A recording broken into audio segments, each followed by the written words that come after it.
November 24th, 1326, Hereford, England. The air is thick with tension, and the town square is bursting with people, nobles in velvet cloaks, priests clutching rosaries, merchants whispering rumors, and peasants jostling for a view. Everyone has gathered for one reason: to watch a man die. At the center of it all stands a wooden scaffold.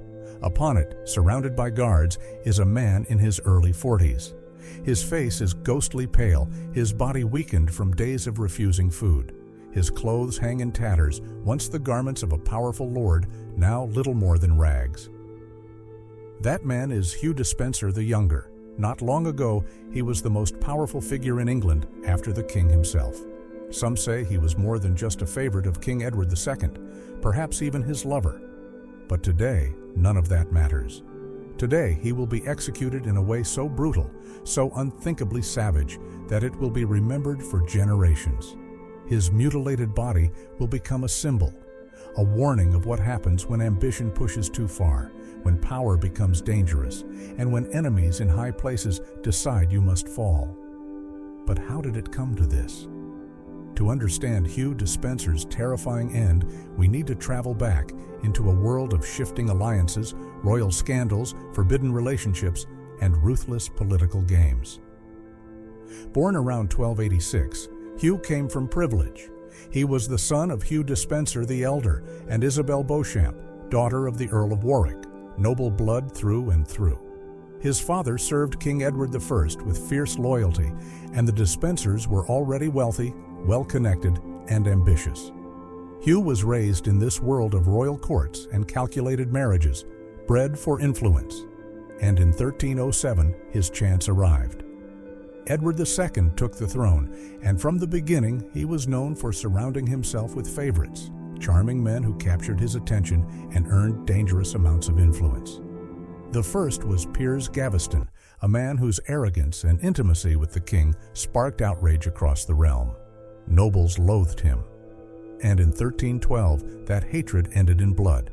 Gaveston was hunted down and executed by rebellious barons. With Gaveston gone, a void opened beside the throne. Hugh Despenser was watching and waiting. By 1316, he had wormed his way into Edward's closest circle, becoming royal chamberlain. It was a position of great trust, allowing him constant private access to the king. And Hugh knew exactly how to use it.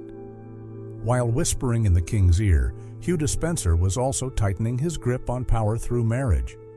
He wed Eleanor de Clare, King Edward II's own niece, a match that wasn't just romantic, but brilliantly strategic. With Eleanor came the lush and powerful lordship of Glamorgan in Wales, instantly boosting Hugh's status, landholdings, and influence. But power wasn't enough. Hugh wanted everything. As his bond with Edward deepened, so did his hunger for land, money, and dominance. And now, with the king utterly devoted to him, Hugh could take what he wanted. He used his royal favor like a weapon, twisting the legal system to snatch property from anyone in his way, rival nobles, aging widows, and even his own sister-in-law, who was forced to hand over her estates. No one was safe from his ambition. When a rebellion broke out in 1321, outraged barons finally managed to get Hugh exiled. But what did he do while in disgrace? He turned to piracy. Yes, piracy. From the deck of a ship, he attacked English merchant vessels, stealing from his own countrymen. It was a stunning act of arrogance, a message that he believed himself untouchable, even beyond the reach of the crown. But the tides turned again. Edward crushed the rebellion and brought Hugh back. Only this time, he returned not just as a favorite, but as the true power behind the throne. Between 1322 and 1326, the Despensers, both father and son, effectively were the government. Hugh the Younger controlled access to the king, managed the royal treasury, and dominated vast regions of England and Wales. He didn't just influence decisions, he made them. The medieval chronicler Jean Froissart would later write that Hugh was King of England in all but name. And then came the whispers. Though married and a father, rumors swirled that Hugh's relationship with Edward was far more than political. At court, behind closed doors and in half-spoken gossip, many believed the two men were lovers. In a deeply religious and rigidly moral society, this accusation wasn't just scandalous, it was explosive. Chroniclers branded Hugh a sodomite, a term of the time that carried both moral condemnation and political danger.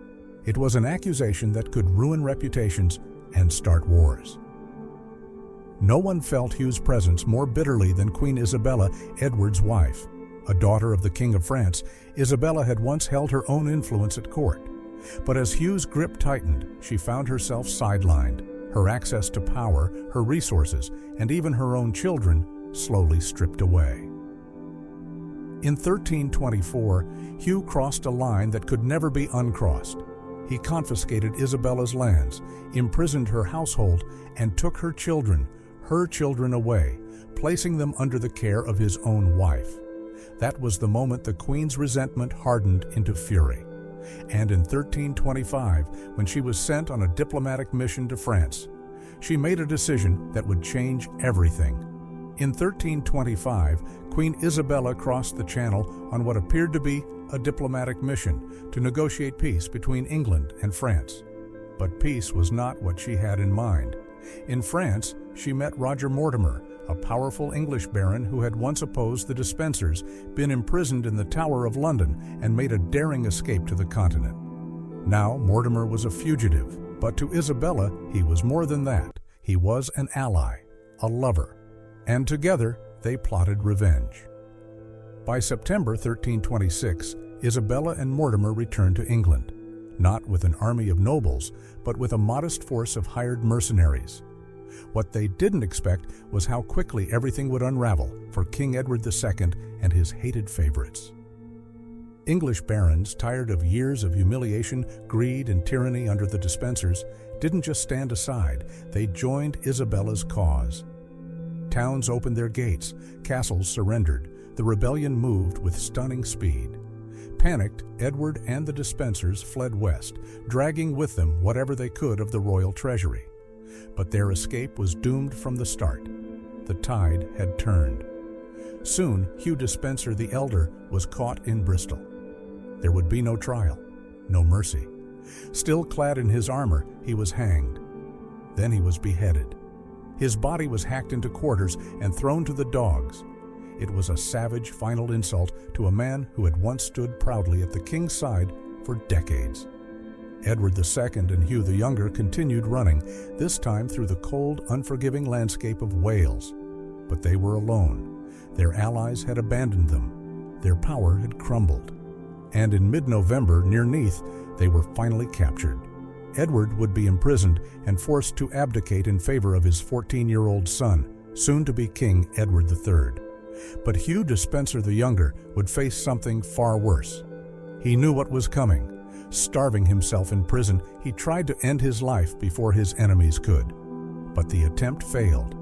And on November 24, 1326, he was dragged before a tribunal unlike any other, presided over by Queen Isabella, Roger Mortimer, and a hall full of nobles who had once been humiliated, robbed, or ruined by him. There was no pretense of justice.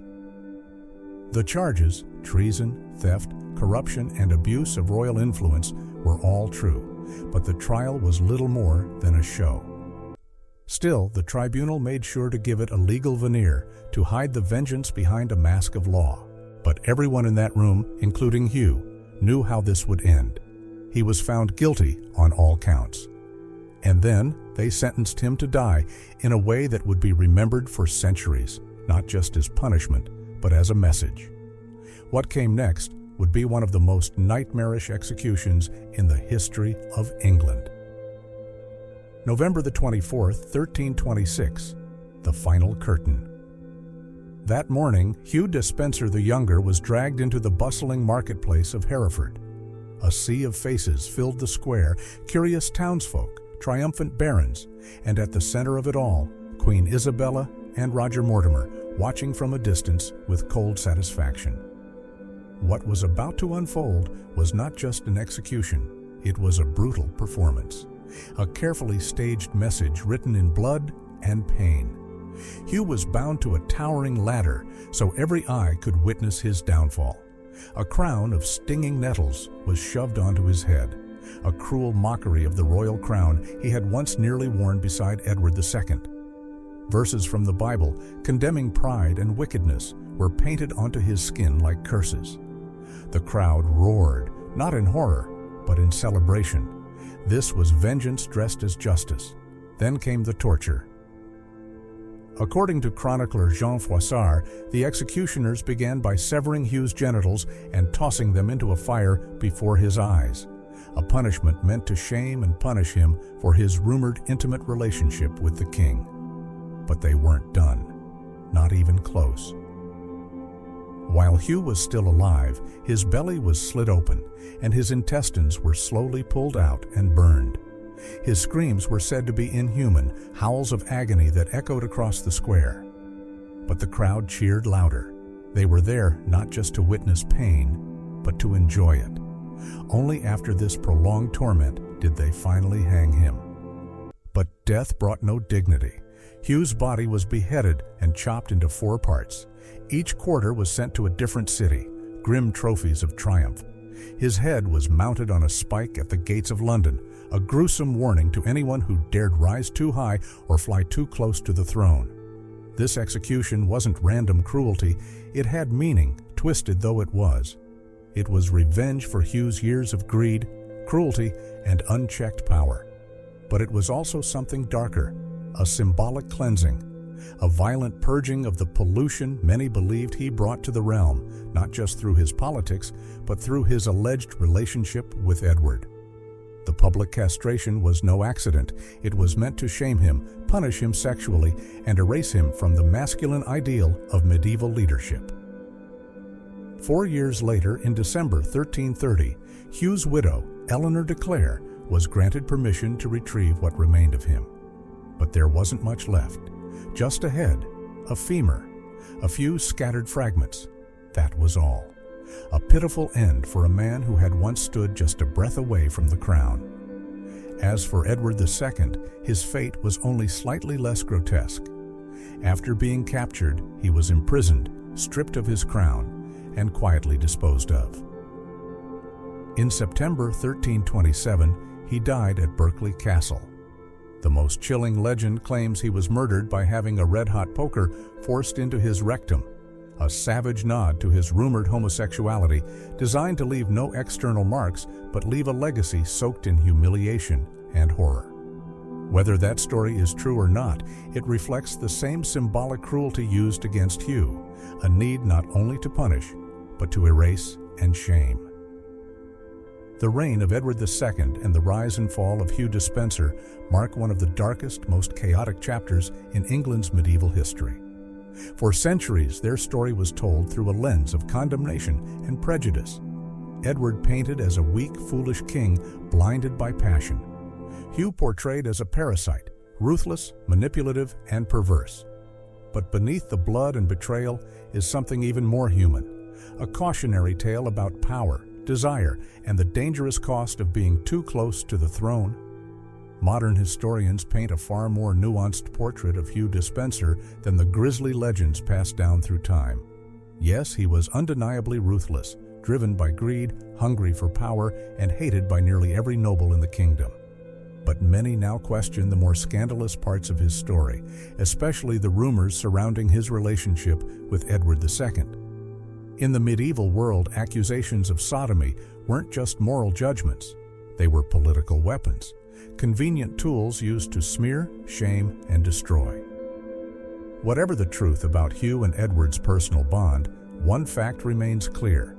Hugh Despenser's fall reveals the perilous intersection of power, sexuality, and politics in medieval England. His brutal death wasn't just punishment, it was a message carved into his flesh and displayed across the kingdom. A chilling reminder of what happened when someone dared to defy the norms, challenge the nobility, or get too close to a vulnerable crown. But Hugh's execution was more than revenge.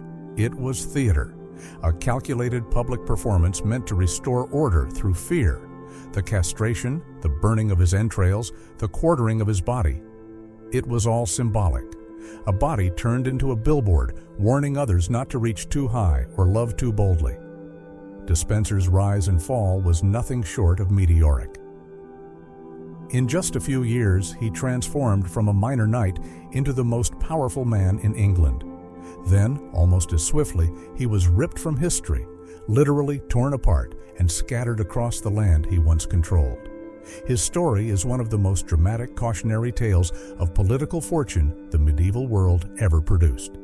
And yet, the final twist is almost poetic.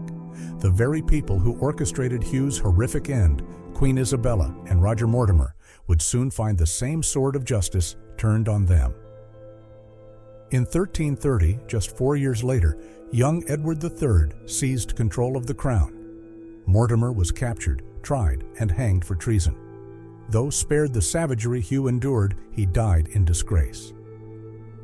Isabella was pushed to the margins of power. The wheel of history had turned again. In the end, Hugh Despenser's story isn't just about cruelty or corruption. It's about how fragile power really is, how quickly kings fall, how easily favorites become enemies, and how, in the brutal theater of medieval politics, even the most powerful can become the most pitiful. Nearly 700 years later, the story of Hugh Despenser still grips the imagination and unsettles the soul. In a recent poll, he was named the greatest British villain of the 14th century, even earning a spot among the worst Britons of all time. His life and downfall have inspired plays, novels, and TV dramas, where he often appears as the ultimate corrupt courtier, a symbol of ambition unchecked by conscience. But when we look back now with the benefit of distance, it's hard not to feel a shiver. His execution wasn't just harsh, it was horrifying, a brutal spectacle designed to humiliate, punish, and erase. It reminds us just how cruel medieval justice could be, especially when it was driven by politics and personal revenge. And yet, Hugh's story is more than just a piece of gruesome history. It's a mirror, one that still reflects truths we grapple with today. The tangled dance of power, favoritism, greed, and political scapegoating didn't end in the 14th century. We may not tie people to ladders and set crowds cheering for their suffering anymore, but the underlying dynamics? They're still with us. Hugh Despenser's rise and fall may have happened in a medieval world of castles and crowns, but the lessons remain disturbingly familiar. And perhaps that's why, centuries later, his name hasn't faded from memory. Because deep down, we recognize the story, and we know it could happen again, just in different clothes.